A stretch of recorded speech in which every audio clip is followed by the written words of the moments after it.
ओम शांति 21/7/2025। बाबा आज कह रहे हैं, मीठे बच्चे पुरुषार्थ कर दैवी गुण अच्छी रीति धारण करने हैं। किसी को भी दुख नहीं देना है। तुम्हारी कोई भी आसुरी एक्टिविटी नहीं होनी चाहिए। प्रश्न है, कौन से आसुरी गुण तुम्हारे श्रृंगार को बिगाड़ देते हैं? उत्तर, आपस में लड़ना झगड़ना, रूठना, सेंटर पर धमचक्र मचाना, दुख देना, यह आसुरी गुण है जो तुम्हारे श्रृंगार को बिगाड़ देते हैं। जो बच्चे बाप का बन करके भी इन आसुरी गुणों का त्याग नहीं करते हैं, उल्टे कर्म करते हैं, उन्हें बहुत घाटा पड़ जाता है। हिसाब ही हिसाब है। बाप के साथ धर्मराज भी है। गीत है भोलेनाथ से निराला। ओम शांति। रूहानी बच्चे ये तो जान चुके हैं कि ऊंचे ते ऊंच भगवान है। मनुष्य गाते हैं और तुम देखते हो दिव्य दृष्टि से। तुम बुद्धि से भी जानते हो कि हमको वो पढ़ा रहे हैं। आत्मा ही पढ़ती है शरीर में। सब कुछ आत्मा ही करती है शरीर से। शरीर विनाशी है जिसको आत्मा धारण कर पार्ट बजाती है। आत्मा में ही सारे पार्ट की नूंद है। 84 जन्म का भी आत्मा में ही नूंद है। पहले पहले तो आपने को आत्मा समझना है। बाप है सर्वशक्तिमान, उनसे तुम बच्चों को शक्ति मिलती है। योग से शक्ति जास्ती मिलती है जिससे तुम पावन बनते हो। बाप तुमको शक्ति देते हैं विश्व पर राज्य करने की। इतनी महान शक्ति देते हैं। वो साइंस घमंडी आदि इतना सब बनाते हैं विनाश के लिए। उनकी बुद्धि है विनाश के लिए। तुम्हारी बुद्धि है अविनाशी पद पाने के लिए। तुमको बहुत शक्ति मिलती है जिससे तुम विश्व पर राज्य पाते हो। वहाँ प्रजा का प्रजा पर राज्य नहीं होता। वहाँ है ही राजा रानी का राज्य। ऊंचे ते ऊंच है भगवान। याद भी उनको करते हैं। लक्ष्मी नारायण का सिर्फ मंदिर बनाकर पूजते हैं, फिर भी ऊंचे ते ऊंच भगवान गाया जाता है। अभी तुम समझते हो यह लक्ष्मी नारायण विश्व के मालिक थे। ऊंचे ते ऊंच विश्व की बादशाही मिलती है बेहद के बाप से। तुमको कितना ऊंच पद मिलता है तो बच्चों को कितनी खुशी होनी चाहिए। जिससे कुछ मिलता है उनको याद किया जाता है ना। कन्या का पति से कितना लाभ रहता है। कितना पति के पिछाड़ी प्राण देती है। पति मरता है तो या हुसैन मचा देती है। ये तो पतियों का पति है। तुमको कितना श्रृंगार रहे हैं यह ऊंचे ते ऊंच पद प्राप्त कराने के लिए। तो तुम बच्चों में कितना नशा होना चाहिए। दैवी गुण भी तुमको यहाँ धारण करने हैं। बहुतों में अभी तक आसुरी अवगुण है। लड़ना झगड़ना, लूटना, सेंटर पर धम चक्र मजाना आदि आदि। बाबा जानते हैं बहुत रिपोर्ट्स आती है। काम महाशत्रु है तो क्रोध भी कोई कम शत्रु नहीं है। फलाने के ऊपर प्यार, मेरे ऊपर क्यों नहीं? फलानी बात इनसे पूछी, मेरे से क्यों नहीं पूछा? ऐसे ऐसे बोलने वाले संशय बुद्धि बहुत है। राजधानी स्थापन होती है ना, ऐसे ऐसे क्या पद पाएंगे? मर्तबे में तो फर्क बहुत रहता है। मेहतर अर्थात सफाई कर्मी भी देखो अच्छे अच्छे महलों में रहते, कोई कहाँ रहते। हर एक को अपना पुरुषार्थ कर दैवी गुण अच्छे धारण करने हैं। देहो अभिमान में आने से आसुरी एक्टिविटी होती है।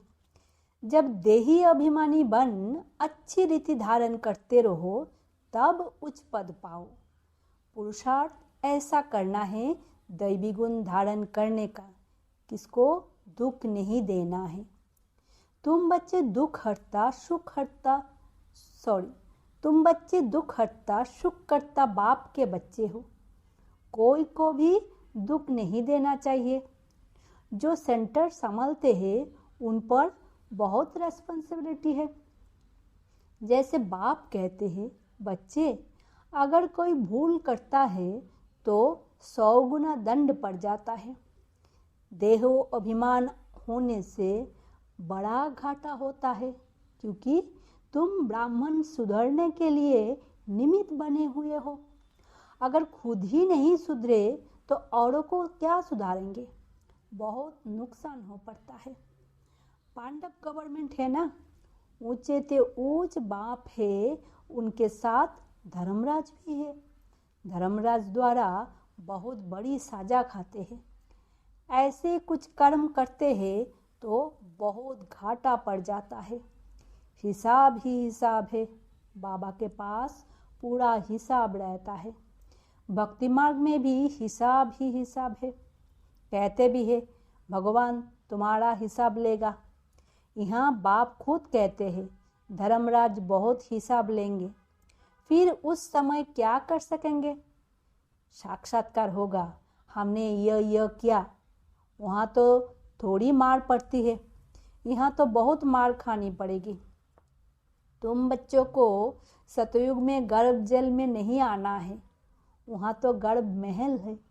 कोई पाप आदि करते नहीं, तो ऐसा राज्य भाग्य पाने के लिए बच्चों को बहुत खबरदार होना है। कोई बच्चे ब्राह्मणी अर्थात टीचर से भी तीखे हो जाते हैं। तकदीर ब्राह्मणी से भी ऊंची हो जाती है। ये भी बाप ने समझाया है। अच्छी सर्विस नहीं करेंगे तो जन्म जन्मांतर दास दासिया बनेंगे। बाप सम्मुख आते ही बच्चों से पूछते हैं, बच्चे देही अभिमानी होकर बैठे हो? बाप के बच्चों प्रति महावाक्य है, बच्चे आत्म अभिमानी बनने का पुरुषार्थ करना है। घूमते फिरते भी विचार सागर मंथन करते रहना है। बहुत बच्चे हैं जो समझते हैं हम जल्दी जल्दी इस नरक की छी दुनिया से जाए सुखधाम। बाप कहते हैं अच्छे अच्छे महारथी योग में बहुत फेल है, उन्हों को भी पुरुषार्थ कराया जाता है। योग नहीं होगा तो एकदम गिर पड़ेंगे। नॉलेज तो बहुत सहज है, हिस्ट्री जियोग्राफी सारी बुद्धि में आ जाती है। बहुत अच्छी अच्छी बच्चियां हैं जो प्रदर्शनी समझाने में बड़ी तीखी है, परंतु योग है नहीं, दैवी गुण भी नहीं है। कभी कभी ख्याल होता है अजून क्या क्या अवस्थाएं है बच्चों की, दुनिया में कितना दुख है, जल्दी जल्दी यह खत्म हो जाए। इंतजार में बैठे हैं जल्दी चले सुखधाम, तड़पते रहते हैं। जैसे बाप से मिलने लिए तड़पते हैं क्योंकि बाबा हमको स्वर्ग का रास्ता बताते हैं, ऐसे बाप को देखने लिए तड़पते हैं। समझते हैं ऐसे बाप के सम्मुख जाकर रोज मुरली सुने। अभी तो समझते हो यहाँ कोई झंझट की बात नहीं रहती है। बाहर में रहने से तो सबसे तोड़ निभाना पड़ता है, नहीं तो खिटपिट हो जाए। इसीलिए सबको धीरज देते हैं। इसमें बड़ी गुप्त मेहनत है। याद की मेहनत कोई से पहुँचती नहीं। गुप्त याद में रहे तो बाप के डायरेक्शन पर भी चले। देहो अभिमान के कारण बाप के डायरेक्शन पर चलते ही नहीं। कहता हूँ चार्ट बनाओ तो बहुत उन्नति होगी, यह किसने कहा? शिव बाबा ने। टीचर काम देते हैं तो करके आते हैं ना। यहाँ अच्छे अच्छे बच्चों को भी माया करने नहीं देती। अच्छे अच्छे बच्चों का चार्ट बाबा के पास आए तो बाबा बताए, देखो कैसे याद में रहते हैं। समझते हैं हम आत्माएं आशिक एक माशूक की है। वो जिस्मानी आशिक माशूक तो अनेक प्रकार के होते हैं। तुम बहुत पुराने आशिक हो, अभी तुमको देही अभिमानी बनना है, कुछ ना कुछ सहन करना ही पड़ेगा। मियाँ मिट्ठू नहीं बनना है। बाबा ऐसे ही थोड़ा ही कहते हड्डी दे दो। बाबा तो कहते हैं तंदुरुस्ती अच्छी रखो तो सर्विस भी अच्छी रीति कर सकेंगे। बीमार होंगे तो पड़े रहेंगे।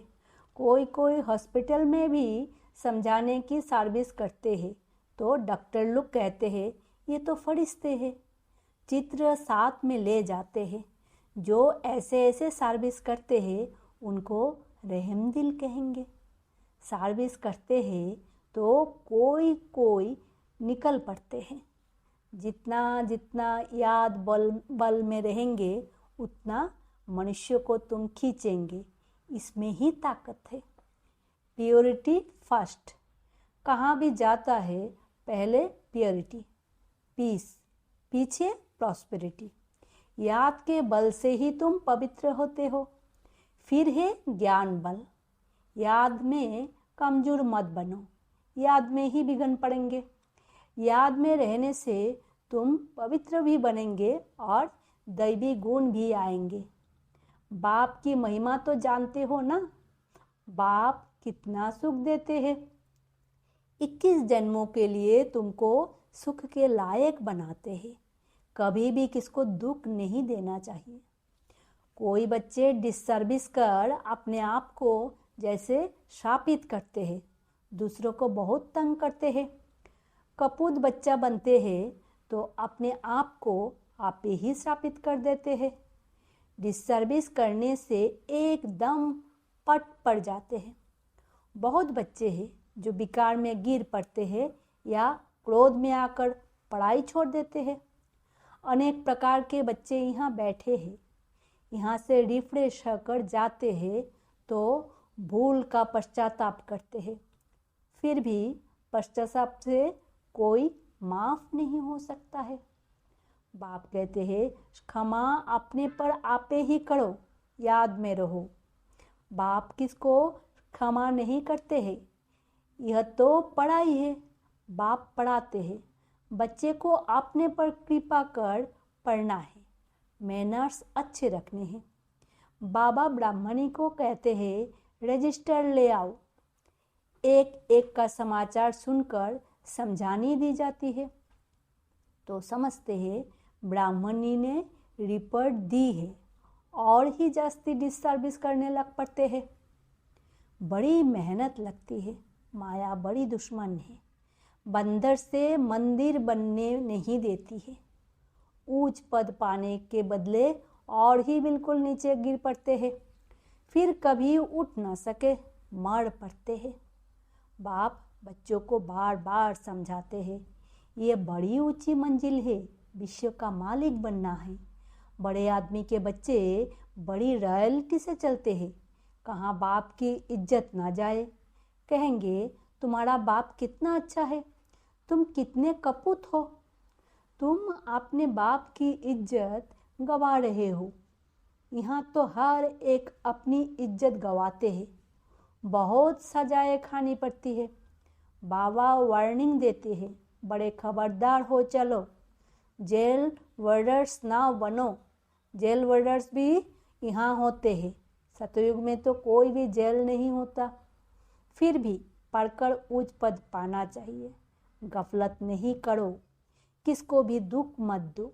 याद की यात्रा पर रहो, याद ही काम में आएंगे। प्रदर्शनी में भी मुख्य बात यही बताओ, बाप की याद से ही पावन बनेंगे। पावन बनने तो सब चाहते हैं, ये है ही पतित दुनिया। सर्वों की सद्गति करने तो एक ही बाप आते हैं। क्राइस्ट, बुद्ध आदि कोई की सद्गति नहीं कर सकते। फिर ब्रह्मा का भी नाम लेते हैं। ब्रह्मा को भी सद्गति दाता नहीं कह सकते, जो देवी देवता धर्म का निमित्त है। भल देवी देवता धर्म की स्थापना तो शिव बाबा करते हैं, फिर भी नाम तो है ना ब्रह्मा विष्णु शंकर आदि आदि। त्रिमूर्ति ब्रह्मा कह देते, बाप कहते हैं ये भी गुरु नहीं, गुरु तो एक ही है, उनके द्वारा तुम रूहानी गुरु बनते हो, बाकी वो है धर्म स्थापक। धर्म स्थापक को सद्गतिदाता कैसे कह सकते? यह बड़ी डीप बातें हैं समझने की। अन्य धर्म स्थापक तो सिर्फ धर्म स्थापन करते हैं, जिसके पिछाड़ी सब आ जाते हैं। वो कोई सबको आपस नहीं ले जा सकते, उनको तो पुनर्जन्म में आना ही है, सबके लिए यह समझानी है। एक भी गुरु सद्गति के लिए नहीं है। बाप समझाते हैं गुरु पतित पावन एक ही है, वही सर्वों के सद्गति दाता लिबरेटर है। बताना चाहिए हमारा गुरु एक ही है, जो सद्गति देते हैं, शांति धाम सुख धाम ले जाते हैं। सतयुग आदि में बहुत थोड़े होते हैं। वहाँ किसका राज्य था? चित्र तो दिखाएंगे ना, भारतवासी ही मानेंगे। देवताओं के पुजारी झट मानेंगे कि बराबर यह तो स्वर्ग के मालिक है, स्वर्ग में इनका राज्य था, बाकी सब आत्माएं कहाँ थी? जरूर कहेंगे निराकारी दुनिया में थे। ये भी तुम अभी समझते हो, पहले कुछ भी पता नहीं था। अभी तुम्हारी बुद्धि में चक्र फिरता रहता है। बराबर 5000 वर्ष पहले भारत में इनका राज्य था। जब ज्ञान की प्रारब्ध पूरी होती है तो फिर भक्ति मार्ग शुरू होता है। फिर चाहिए पुरानी दुनिया से वैराग। बस अभी हम नई दुनिया में जाएंगे। पुरानी दुनिया से दिल उठ जाता है। वहाँ पति बच्चे आदि सब ऐसे मिलेंगे। बेहद का बाप तो हमको विश्व का मालिक बनाते हैं। जो विश्व का मालिक बनने वाले बच्चे हैं, उनके ख्यालात बहुत ऊंचे और चलन बड़ी रॉयल होगी। भजन भी बहुत कम, जास्ती हवज नहीं होनी चाहिए। याद में रहने वाले का भोजन भी बहुत सूक्ष्म होगा। बहुतों की खाने में भी बुद्धि चली जाती है। तुम बच्चों को तो खुशी है विश्व का मालिक बनने की। कहा जाता है खुशी जैसी खुराक नहीं, ऐसी खुशी में सदैव रहो तो खान पान भी बहुत थोड़ा हो जाए। बहुत खाने से भारी हो जाते हैं, फिर झुटका आदि खाते हैं, फिर कहते बाबा नींद आती है। भोजन सदैव एक रस होना चाहिए। ऐसे नहीं कि अच्छा भोजन है तो बहुत खाना चाहिए। अच्छा मीठे मीठे से खिला दे बच्चों प्रति माता पिता बाप दादा का याद प्यार और गुड मॉर्निंग। रूहानी बाप की रूहानी बच्चों को नमस्ते। हम रूहानी बच्चों की रूहानी माता पिता बाप दादा को याद प्यार गुड मॉर्निंग और नमस्ते। धारणा के लिए मुख्य सार। पहला, हम दुख हरता सुख करता बाप के बच्चे हैं। हमें किसी को दुख नहीं देना है। डिससर्विस कर अपने आप को श्रापित नहीं करना है। दूसरा पॉइंट, अपने ख्यालात बड़े ऊंचे और रैल रखने हैं। रहमदिल बन सर्विस पर तत्पर रहना है। खाने पीने की हवस अर्थात लालच को छोड़ देना है। वरदान है, ऑनेस्ट बन स्वयं को बाप के आगे स्पष्ट करने वाले चढ़ती कला के अनुभवी भवो। स्वयं को जो है जैसे है वैसे ही बाप के आगे प्रत्यक्ष करना, यही सबसे बड़े से बड़ा चढ़ती कला का साधन है। बुद्धि पर जो अनेक प्रकार के बोझ है उन्हें समाप्त करने की यही सहज युक्ति है। ऑनेस्ट बन स्वयं को बाप के आगे स्पष्ट करना अर्थात पुरुषार्थ का मार्ग स्पष्ट बनाना। कभी भी चतुराई से मनमत और परमत के प्लेन बनाकर बाप निमित्त बनी हुई आत्माओं के आगे कोई बात रखते हो तो यह ऑनेस्टी नहीं। ऑनेस्टी अर्थात जैसे बाप जो है जैसा है बच्चों के आगे प्रत्यक्ष है, वैसे बच्चे बाप के आगे प्रत्यक्ष हो। स्लोगन है, सच्चा तपस्वी वो है जो सदा सर्वस्व त्यागी की पोजीशन में रहता है। अव्यक्त इशारे, संकल्प की शक्ति जमा कर श्रेष्ठ सेवा के निमित्त बनो। वर्तमान भविष्य का दर्पण है। वर्तमान की स्टेज अर्थात दर्पण द्वारा अपना भविष्य स्पष्ट देख सकते हो। भविष्य राज्य अधिकारी बनने के लिए चेक करो कि वर्तमान मेरे में रूलिंग पावर कहाँ तक है। पहले सूक्ष्म शक्तियाँ जो विशेष कार्य करता है, संकल्प शक्ति के ऊपर, बुद्धि के ऊपर पूरा अधिकार हो, तब अपना भविष्य उज्जवल बना सकेंगे। ओम शांति। शुक्रिया बाबा।